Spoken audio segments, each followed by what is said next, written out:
Hola, ¿qué tal amigos? Yo soy Margot Cortázar y me da mucho gusto saludarlos en esto que es Jóvenes en TV3.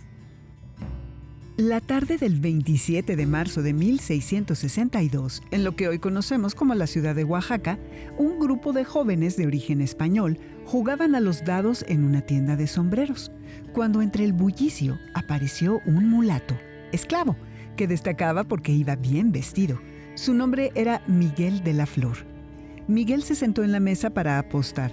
De entre sus ropas sacó un pequeño librito y cada vez que le tocaba tirar, hacía algo que para aquella época representaba toda una osadía. Invocaba a unos demonios que estaban dibujados en su libro. Después del juego, los españoles le pidieron prestado el libro a Miguel, pero el esclavo no accedió. Forcejearon y terminaron arrebatándoselo. Un día después, uno de ellos se percató de algo. El libro, además de los demonios, tenía escrita una frase en latín, por lo que pidió ayuda a un conocido para traducir dicha frase, la cual, se dijo, iba en contra de Dios. Fue entonces cuando los españoles acudieron al comisario del Santo Oficio para denunciar a Miguel, cuyo proceso inquisitorial dejó al descubierto la particularidad de este hombre. A pesar de las condiciones en las que vivían los esclavos mulatos, Miguel sabía escribir en español y latín, pero no solo eso, escribía poesía y obras de teatro en las que criticaba al régimen. Además, administraba los negocios de sus dueños. Se vestía bastante bien y, en suma, se comportaba como un miembro de la élite criolla de su ciudad. Como Miguel mostró arrepentimiento durante su juicio, la Santa Inquisición no mandó a quemarlo ni nada por el estilo, pero sí lo encontró culpable de herejía y apostasia, es decir, de renunciar a las creencias religiosas que le habían impuesto durante la conquista espiritual. El castigo fue el siguiente. Recibió 200 azotes, tuvo que caminar desnudo del torso por las calles, gritando los delitos que había cometido. También se le condenó a trabajar en un hospital durante un año. Se le prohibió volver a escribir y leer y no tenía ningún tipo de derechos. Ni siquiera podía ya vestirse con la ropa que usaba anteriormente ni montar a caballo. En pocas palabras, su condena estaba orientada a enfatizar su condición de esclavo. Pero la historia de Miguel no terminó allí. Se cree que, alejado de su comunidad, Miguel volvió a rebelarse contra los cánones de su tiempo. Continuó escribiendo teatro y todo indica que sufrió un nuevo proceso inquisitorial. ¿Moriría en la hoguera? ¿Vivió el resto de su vida huyendo? No se sabe cómo acabó su historia por una razón. Su caso se perdió entre los miles de documentos de los archivos de la época. El caso de Miguel de la Flor fue rastreado por el historiador Rodrigo Salomón Pérez Hernández en el Archivo General de la Nación. Y como nos explica, tiene especial interés porque gracias a él nos hemos hecho la idea de cómo era la vida durante la época colonial. En este caso específico, la vida de los esclavos mulatos en Oaxaca. A partir del análisis del caso, es posible tener un acercamiento tangible a ese choque cultural que se dio después de la conquista. Miguel, siendo un esclavo, había integrado a su vida estilos y valores de los españoles, pero también transgredía al supuestamente pactar con demonios paganos. Piensa por un momento cómo fue la mezcla de culturas durante la conquista. ¿Tienes una idea de cómo vivían las personas durante la época colonial? Hoy sabemos y podemos recrear el ambiente de esa época gracias a que en su momento casos como los de Miguel de la Flor fueron documentados y archivados. Al principio con intenciones administrativas y jurídicas, pero con el paso del tiempo, estos documentos comenzaron a tener un valor histórico y cultural, a tal grado que hoy en día no dejan de sorprendernos. Precisamente, esa es una de las principales funciones de los archivos. Son la memoria de la sociedad. Los historiadores hurgan en ellos para poder interpretar y ordenar el constante flujo del tiempo, de los acontecimientos. Los sucesos que hoy nos parecen irrelevantes y cotidianos pueden ser claves para los historiadores del futuro, quienes sin duda investigarán sobre la forma en que vivimos actualmente. ¿Te imaginas que algún documento de tu vida cotidiana puede ser utilizado por un historiador dentro de 500 años? No es una idea viajada. Recuerda que somos seres sociales hechos de historia. te sugiero que no le cambies, porque hoy conoceremos muchas historias fascinantes como la de Miguel de la Flor.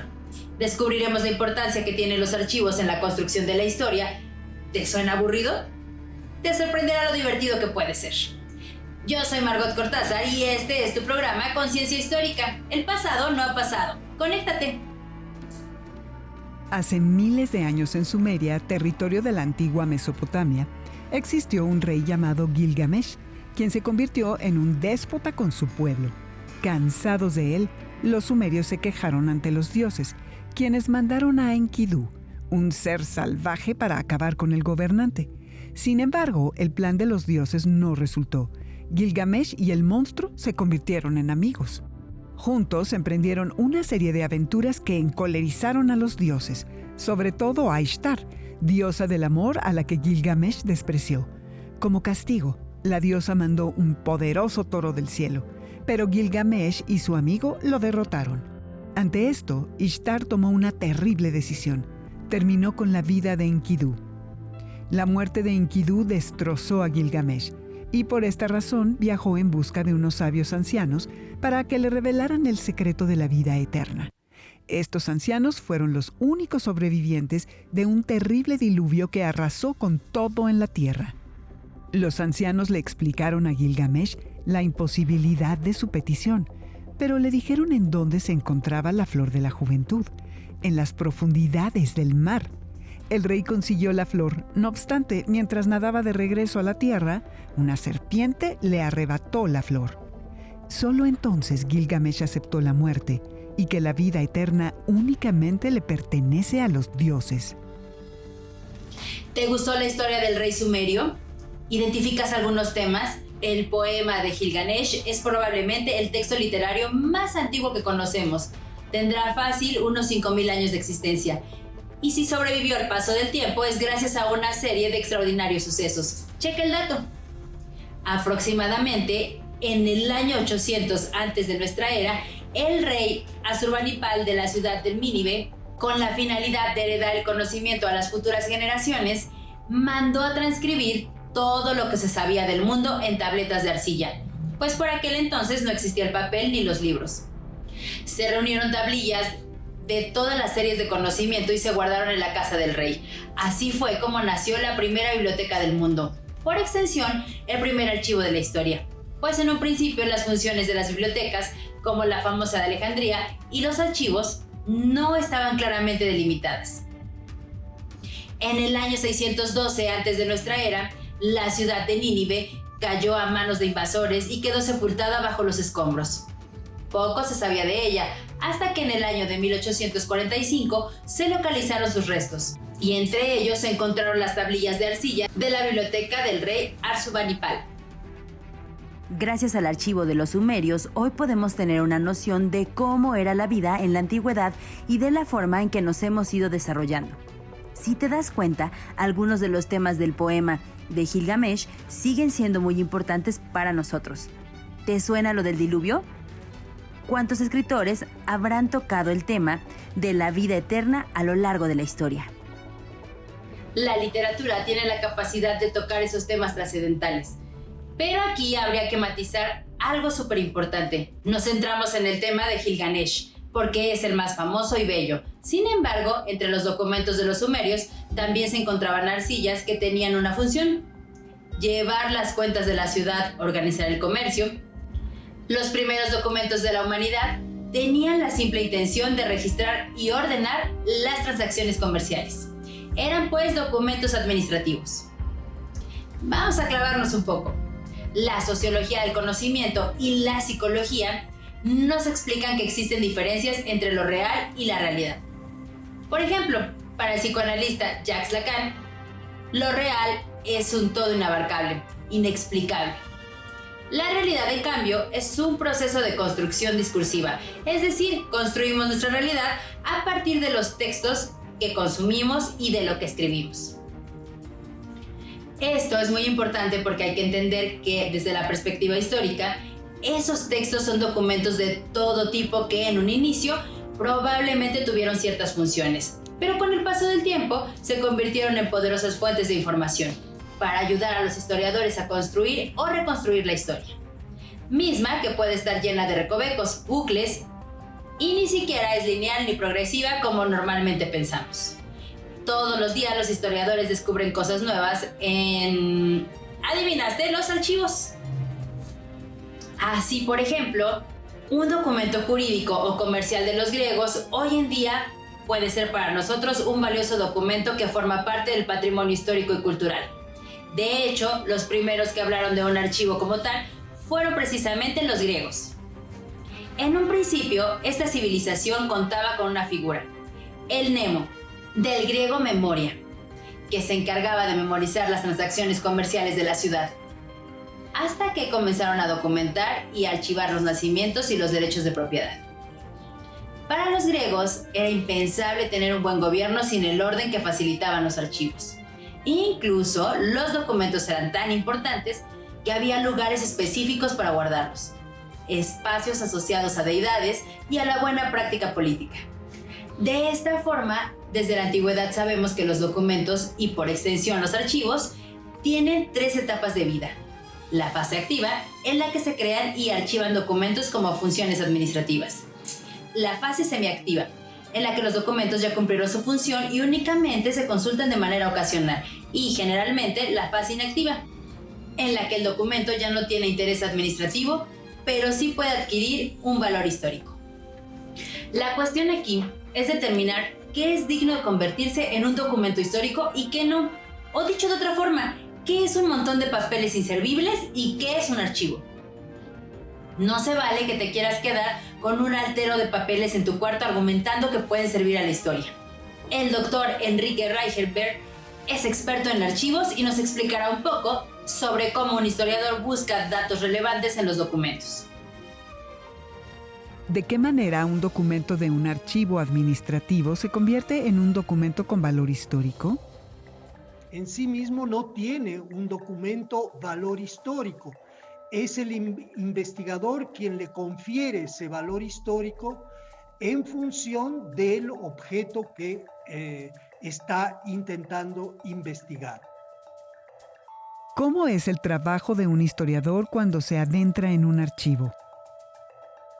Bueno, antes de adentrarse en el archivo, lo cual es como el umbral del archivo, tiene que revisar el catálogo del archivo para saber si efectivamente lo que está buscando se localiza en ese archivo.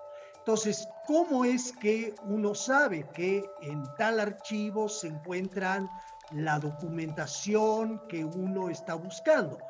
Bueno, cuando se trata de un estudiante, por lo general es guiado por sus maestros, por investigadores que lo han precedido en la búsqueda de documentos, pero si uno ya es un investigador independiente, efectivamente tiene que recurrir primero al catálogo de ese archivo y de alguna manera ya seleccionar lo que va a investigar.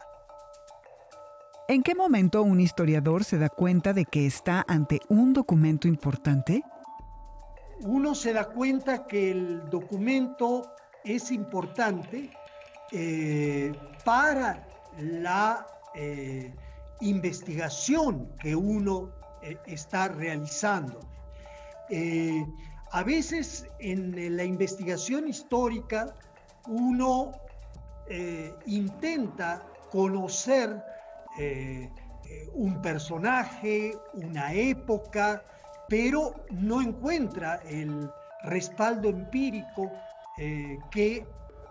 o no lo encuentra inmediatamente, el respaldo empírico que permite satisfacer esa curiosidad intelectual, esa indagación histórica. El 18 de marzo de 1314, en pleno centro de París, Jacques del Molay, el último maestro de los caballeros templarios, subió a la hoguera para ser quemado vivo. Antes de morir, lanzó una maldición contra 2 personas, el rey de Francia Felipe IV y el Papa Clemente V. Ambos murieron ese mismo año. ¡Qué macabro!, ¿no? Por sucesos como estos, la historia de los caballeros templarios siempre ha estado envuelta de misterio y fantasía. Primero fueron unos respetados y venerados monjes guerreros a la Orden de Dios durante las guerras de las Cruzadas. Y luego su suerte cambió y se les acusó de prácticas como blasfemias, herejías, sodomía e incluso de pactar con el diablo, motivos por los que este grupo fue disuelto. Sin embargo, en el 2001, la historiadora y científica italiana Barbara Frale tuvo acceso a los llamados archivos secretos del Vaticano. Y entre miles de documentos, encontró un pergamino que se creyó extraviado por más de 700 años. En dicho documento se puede constatar que el Papa Clemente V había indultado a los templarios después de que estos sufrieran múltiples torturas para obligarlos a confesar sus supuestos crímenes. Las investigaciones del Vaticano llegaron a la conclusión de que eran inocentes. Esta situación refuerza la hipótesis de que, en realidad, los templarios fueron disueltos y perseguidos no por herejes, sino porque eran muy poderosos económicamente y el rey Felipe IV, endeudado, quería quedarse con sus pertenencias. Los llamados archivos secretos del Vaticano cuentan con aproximadamente 85 kilómetros de estanterías, más o menos como ir de la Ciudad de México a Cuernavaca. Y todo historiador sueña con encontrar en ellos valiosísimos secretos, sobre, por ejemplo, el Santo Grial. Hasta donde se sabe, entre los documentos más valiosos se encuentran los asociados al proceso que sufrió Galileo Galilei, por decir que la Tierra giraba alrededor del Sol. O las cartas entre el Vaticano y Miguel Ángel, quien, por cierto, se quejó por el retraso en el pago de las pinturas en la Capilla Sixtina. No obstante, aunque es uno de los más importantes del mundo, la realidad es que, según los historiadores que han tenido acceso a parte de este enorme archivo, la mayoría de los documentos que contiene son de tipo administrativo. Pero, casos como el de los templarios hacen que surjan ciertas preguntas tal vez un poco incómodas. ¿Quién escribe la historia? ¿Los poderosos? ¿Los vencedores? ¿Es posible transformar la percepción del pasado a través del estudio de los archivos? ¿Es correcta la afirmación que la historia la escriben los vencedores? Lo que es cierto es que los vencedores oficializan la historia, porque los vencidos también la llegan a escribir, y si no la llegan a escribir, la cantan, y ahorita explico por qué digo eso, la recitan, la bailan, etc. Efectivamente, voy a dar un ejemplo. Los zapatistas de Morelos de 1900, de la época de la Revolución Mexicana, efectivamente no fueron los vencedores de la revolución, y sin embargo cantaron la revolución. Cantaron la revolución en corridos, no son los corridos norteños, son los corridos surianos, y ahí relataron la epopeya revolucionaria desde su perspectiva. Ahora, lo que sucede es que los vencedores la escriben, no solo la escriben, sino que la vuelven la única versión genuina del pasado, de lo que aconteció. Y en ese sentido, historia y poder van siempre de la mano, ¿no? Quien tiene el poder puede también imponer entonces su versión de lo que fue el pasado. ¿Cómo se pueden refutar las llamadas verdades históricas a través del estudio de los archivos? Las llamadas verdades históricas pueden ser refutadas, confirmadas a través de los archivos. Ahora, hay que descartar una idea que a veces está extendida en la gente, y es la creencia de que la verdad va a brotar solita de un documento. Vaya, si quisiéramos comprobar, por ejemplo, la culpabilidad de Luis Echeverría en la matanza de Tlatelolco, que en esa época era secretario de Gobernación, y buscáramos el documento donde él ordena matar a los estudiantes reunidos en la Plaza de las Tres Culturas, bueno, podríamos remover todos los archivos que hay en México, jamás encontraríamos ese documento. Es decir, hay muchas cosas que no se encuentran en el documento de manera impresa, sino que son resultado de, o digamos, las verdades históricas son controvertibles a partir de una interpretación que el historiador en dado caso realiza. ¿Cómo se percibe el tiempo, es decir, el pasado o el futuro, en el estudio de los archivos con los cambios tecnológicos? Bueno, yo creo que ese futuro ya nos alcanzó. Nos alcanzó porque hoy en día una parte de los archivos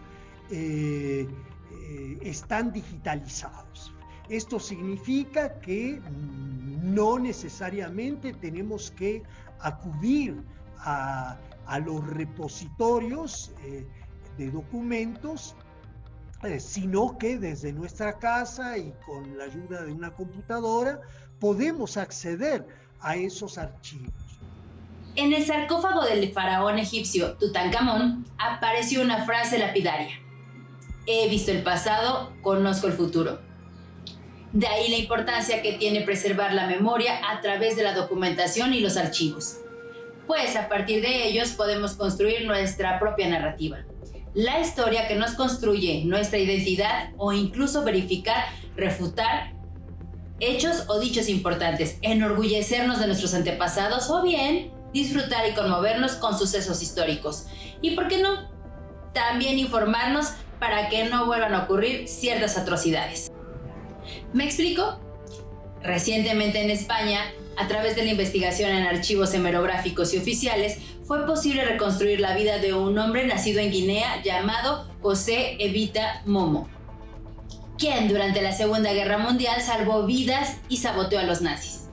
Él nunca platicó sus hazañas, y cuando sus familiares le preguntaron sobre sus heridas de guerra, él solo decía: hay que perdonar. Volviendo a la Segunda Guerra Mundial, ¿sabías que los nazis destruían sus archivos para no dejar huellas de sus crímenes? Pues en 2016 se presentó al público parte de los diarios de Heinrich Himmler, brazo derecho de Hitler, principal responsable del Holocausto. Los diarios estaban en un archivo de origen ruso, son escalofriantes. Probablemente todo esto te suena a un pasado muy remoto, a papeles amarillentos y empolvados, pero toma en cuenta que los archivos también se están transformando con la tecnología. De hecho, actualmente tenemos en México y el mundo archivos de todo tipo, hemerográficos, fotográficos, digitales y de video. Incluso nuestra historia reciente se modifica de forma constante gracias a dichos archivos. Como sabrás, en 2010, el sitio Wikileaks comenzó su actividad filtrando documentos de diferentes gobiernos. Uno de los primeros de ellos fue un video en el que soldados estadounidenses disparan a civiles desde un helicóptero en Bagdad. Murieron 10 personas, entre ellas un reportero de la agencia Reuters.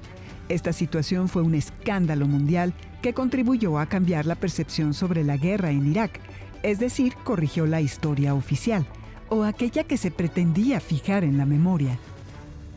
Hemos viajado desde los sumerios hasta nuestra actualidad. Pasamos por el mundo de los griegos, hablamos un poco de la época medieval y de la época colonial en nuestro país, hasta la Segunda Guerra Mundial. Todo esto a través de relatos que se encuentran depositados en archivos. Si tuviéramos que explicar el funcionamiento de la historia de forma sencilla, yo diría que se parece a un collar. La información que se encuentra en los archivos es como cada cuenta de un collar, las cunetas del tiempo y el hilo que las une. ¿No me crees? Échate un clavado en las fotos de tus abuelos, pídeles que te cuenten su historia, cómo vivían, o de plano investiga en el archivo de tu comunidad qué sucedió en la fecha en que naciste.